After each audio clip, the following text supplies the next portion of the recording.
Hello, welcome to Flyer, our Janos and Odyssey 35 yacht. The aim of this video is to show the skipper and first mate how all the major functions of the boat actually operate, whilst maintaining as much social distance as possible. Somewhere during the video there is a code word embedded, and you will be asked what this code word is as evidence that both the skipper and first mate have watched the video from end to end. This code word is not present in the YouTube version of this video.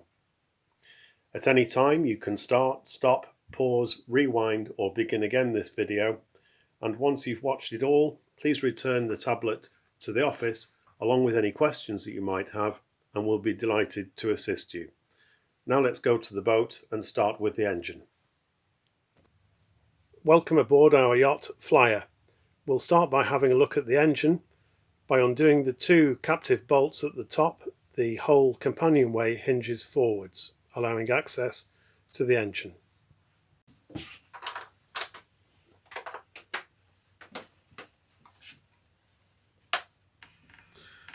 The most important thing to check every time you start the engine is that there is ample cooling water coming out of the exhaust.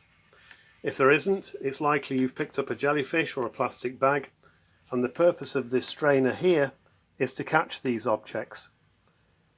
You can see in the top it has a clear top, but to access it the lid is just hand tight. Just unscrew it, lift out the strainer basket, throw whatever is in it in the bilge and put the top back on. It's well above the seawater level, so there's no fear of water coming out of here. We service every engine before every charter, and there is usually no need to check anything apart from the water coming out of the exhaust in the course of a 1 week charter. If you're chartering for 2 or 3 weeks or more, or do an excessive amount of motoring, you may wish to perform some further checks. This is the heat exchanger, and it's fed from this bottle here. When the engine is cold, the water level should be about half. As the engine warms up it will rise, and as it cools down it will fall. The drive belt here can be checked for tension, and the dipstick for the oil is just here with a yellow top, and if it does need any oil there is a bottle in the cockpit locker and it goes in here. The sump on these engines is very small, so please add a small quantity, then recheck it, and do this 2 or 3 times if necessary, rather than add too much in one go. If the engine suffers from an overheating problem and there is no water coming out of the exhaust, and clearing the seawater strainer hasn't fixed the problem, this is the engine's water pump here. It has a rubber impeller inside, and if it's run dry for some period of time it may be burnt out. To change it, there is a spare in the engine spares kit. Remove these 6 screws on the faceplate, remove it, pull out the remains of the old impeller, push the new one in and replace the faceplate. There is no need to check the oil in the gearbox during your charter. There are 2 gas bottles on this boat located outside in the cockpit. There is also a secondary gas tap in the cupboard underneath the cooker. The taps on the bottle need to be open, as does the secondary gas tap, in order to use the cooker. To light it, choose whichever burner you wish, press the appropriate knob in, clockwise, then light it with the click stick or matches provided, and hold it for a count of 5. If you release it too soon, the flame will go out. If this happens, just light it again, but hold the button in for a little longer.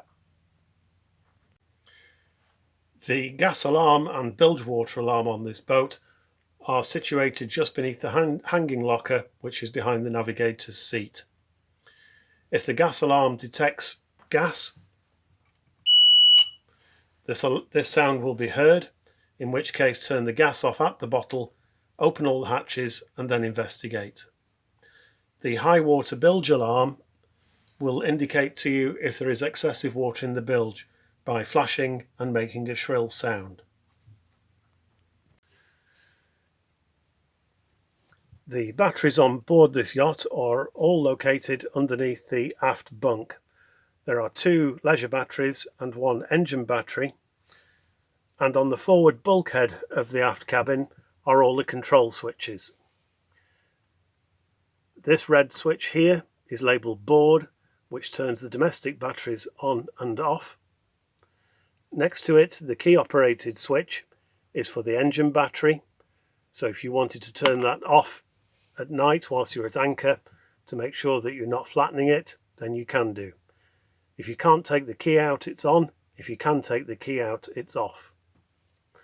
This black switch here is just for the negative side of the batteries, so you should never normally need to touch that one. This is the breaker for the electric windlass.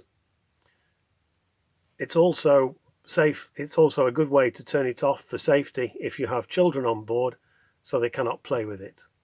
But its main purpose is that if the anchor gets snagged, rather than damage the windlass, this will just trip out, turn it back on again and carry on. This switch here without a key is quite deliberate. If the engine battery had failed for some reason, take the key out of this switch, pop it in here, turn it on, and you can use the domestic batteries to start the engine. The only quirky thing on this boat is this switch far left. This is how Jeannot decided to wire the boat, and that switch must be on for the instruments to work. Even more importantly, it must be turned off when you're sat at anchor, otherwise it will drain a significant amount of power from your leisure batteries, particularly if you've got the radar turned on. So it must be on when you're sailing or motoring and off at other times. It's quite stiff, it carries a lot of power, it pushes in and out. If you can see the white collar, as now, it's off. So now we'll go to the navigation station and see where the power goes to. This section here contains all the switches.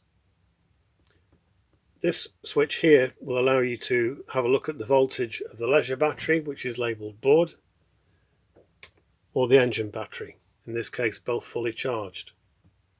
This is a 12-volt cigarette lighter type socket for charging telephones.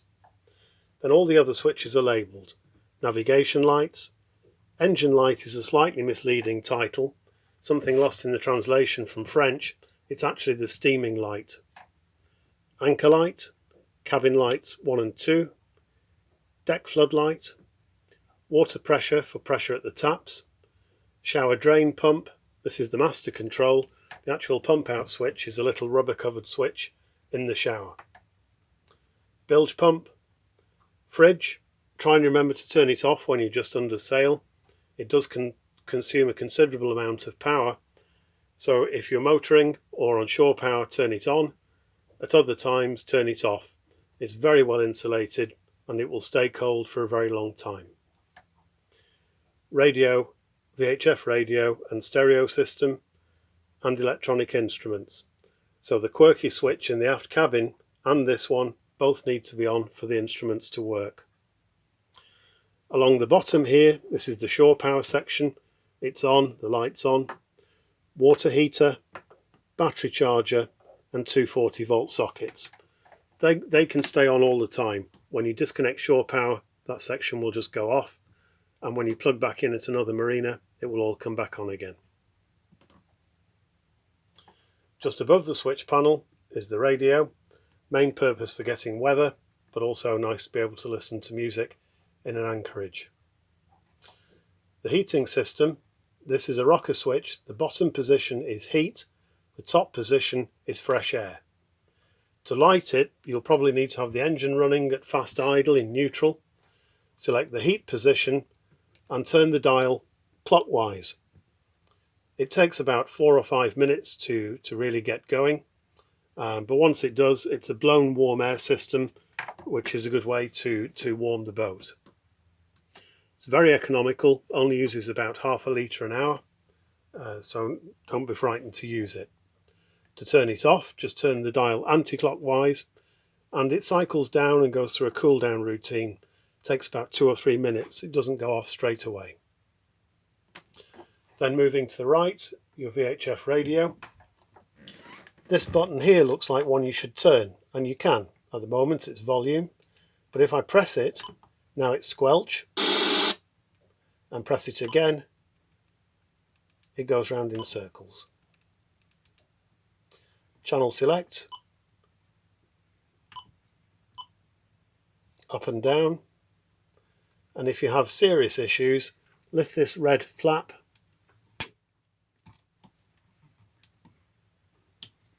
press the red distress button for 5 seconds or more, and it will transmit an automatic mayday, including your precise location.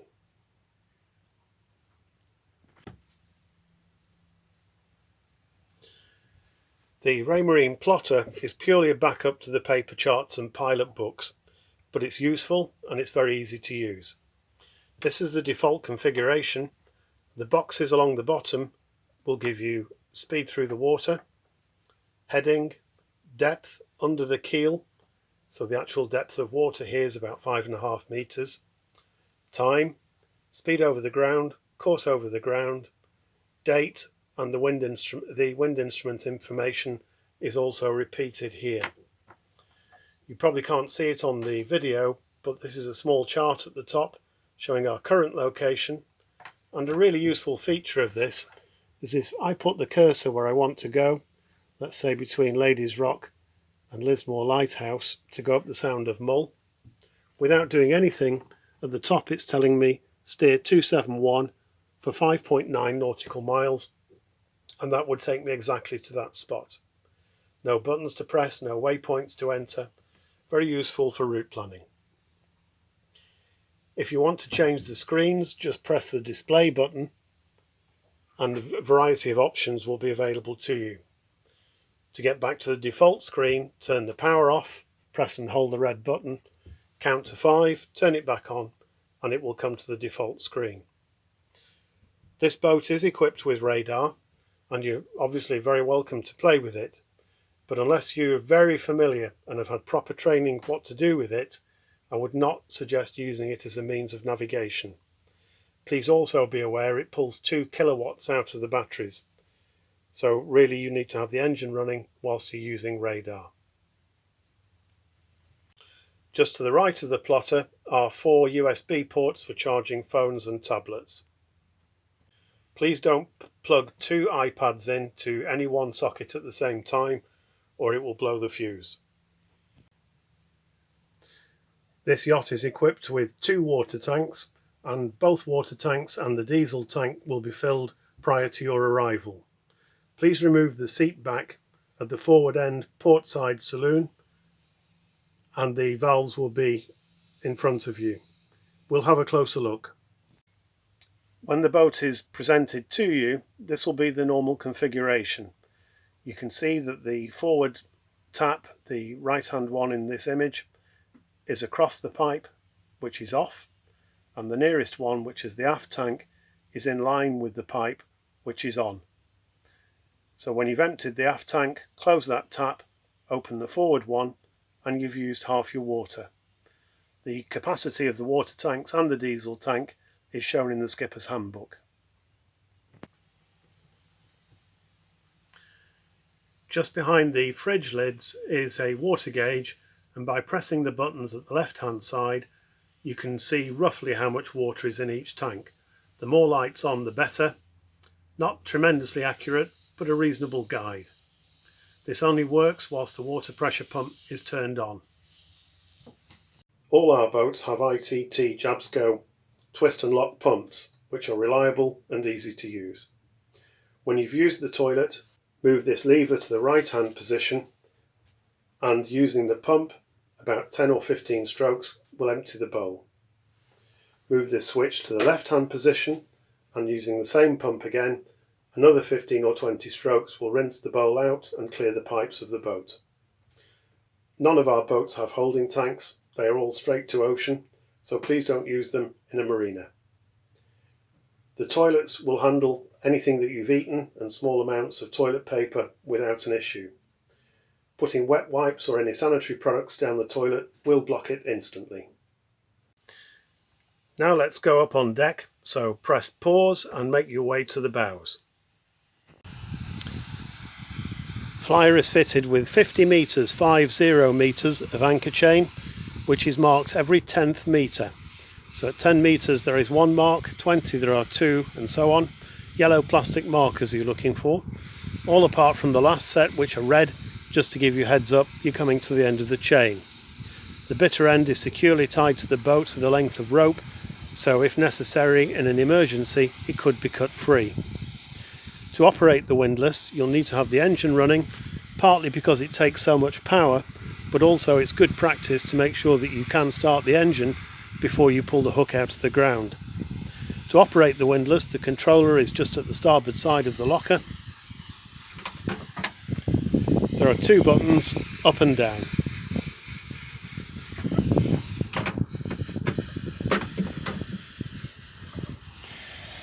In an emergency you could use the handle to manually lower the chain. Half a turn anti-clockwise, the chain will free fall. A good turn clockwise will stop it. And technically you could wind the chain back up with this handle, but in practice it's much easier to handball it up on deck and then sort it out. The life raft on this yacht is located on the coach roof. If you needed to use it, then just pull the red string, which will release the quick release, and throw the whole box over the side. The painter from the life raft is still tied to the boat, and as it drifts away it will inflate. Then you can use the paint to pull it back to the boat, all climb in and cut yourselves free. It's also fitted with a hydrostatic release unit, and if the boat went down and nobody did anything, this unit will detonate, cut through the rope, and the life raft will pop up ready inflated. Flyer has 3 slab reefs in the mainsail, and all the controls are led to the cockpit and clearly labelled. The forward water tank filler is located on the starboard bow. Underneath the spray hood at the port side are a bank of clutches, clearly labelled from furthest away to nearest: Genoa furler, which is the furling line for the Genoa, main halyard, reef 3, reef 2, reef 3 again, I'll come back to that, main sheet and port side main sheet traveller. For reef 1 and reef 2 on this boat it's purely single line, but for reef 3 there is one line for the luff and one line for the leech. The easiest way to put a reef in is to lower the main halyard, tighten the appropriate reefing line, then retighten the main halyard. On the starboard side under the spray hood there is a spare halyard, reef 1, kicking strap, vang, whichever you prefer, and the starboard side main sheet traveller. When standing at the wheel, the instruments are on the binnacle in front of you and show depth under the keel. All our boats measure depth under the keel, so the actual depth of water here is about 5.5 metres. Speed through the water, daily trip. Wind information, direction it's coming from, and speed. And at the left hand side is the auto helm. Get onto the heading that you want and press auto, and it will hold that course. Small adjustments plus or minus 1, bigger adjustments plus or minus 10, and to return control to yourself, press standby. To use the auto helm, lift this lever up to engage the drive to the wheel. If you're not going to use it again for some time, push the lever down. It makes the steering much lighter and quieter. The cockpit plotter on Flyer is very like the one down in the saloon. The top buttons are labelled zoom in and out, and if we zoom out to a smaller scale, let's say we wanted to go up the Sound of Mull, by using this multi-directional button we can place the cursor between Ladies Rock Lighthouse and the land, and in the bottom left corner it tells me instantly to steer a course of 270 true for 5.9 nautical miles, and that would take me exactly to that spot. As you cross the Firth of Lorne, it will work out what the tide's doing to you, and the predictive course is extremely accurate. The main purpose of this plotter though is to give the person stood at the wheel some comfort, and usually spends its time zoomed in to local detail. The aft water tank filler is on the port quarter. The diesel filler is on the starboard quarter. The key for both water tanks and the diesel tank is tied to the binnacle. To start the engine, firstly press in the red button and select about 1/2 to 3/4 throttle. Pressing the red button in takes us out of gear but allows us to increase the engine revs. Now let's look at the control panel. Once the throttle is in the 1/2 to 3/4 position, press the power button top left until the display panel shows the words Volvo Penta. Then wait till the Volvo Penta symbol changes to the engine hours, and that beep signifies that it has now performed an automatic preheat of the glow plugs and is ready to start. To start the engine, press the top right button.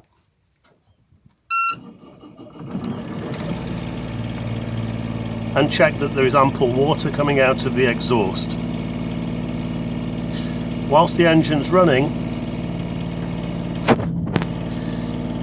this button pressed down operates the diesel gauge, so we have a full tank of diesel. It only works whilst the engine's running and that button is pressed.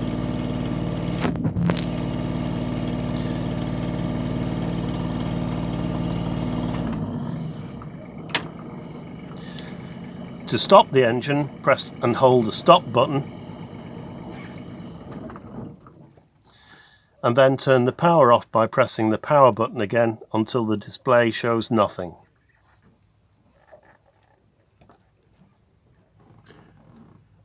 Underneath the transom seat is the emergency steering access point. To use it, remove the seat, take the disc out using a winch handle, and you'll gain access to the top of the rudder stock. In the cockpit locker there are 2 pieces of what look like scaffold poles which fit straight onto the rudder stock, and she becomes a tiller steered boat. Before leaving, please call into the office to have a look at the tidal stream chart for the marina. This will help you have a safe and stress-free departure. Please also take with you any warps that the boat is tied up with that are not shackled to the pontoon, and the shore power lead so you can plug into shore power at another marina. When you return the boat, your last job is to get diesel. The diesel station is on the end of leg D for diesel, clearly marked from seaward. Please contact the marina on channel 37 and they will come and serve you. Then return the boat to any free berth on leg F, Foxtrot F. When you've done so, please make sure she is securely tied up and come up to see us in the office. We hope you have a wonderful holiday and that the weather is kind to you. Many thanks for your time and patience.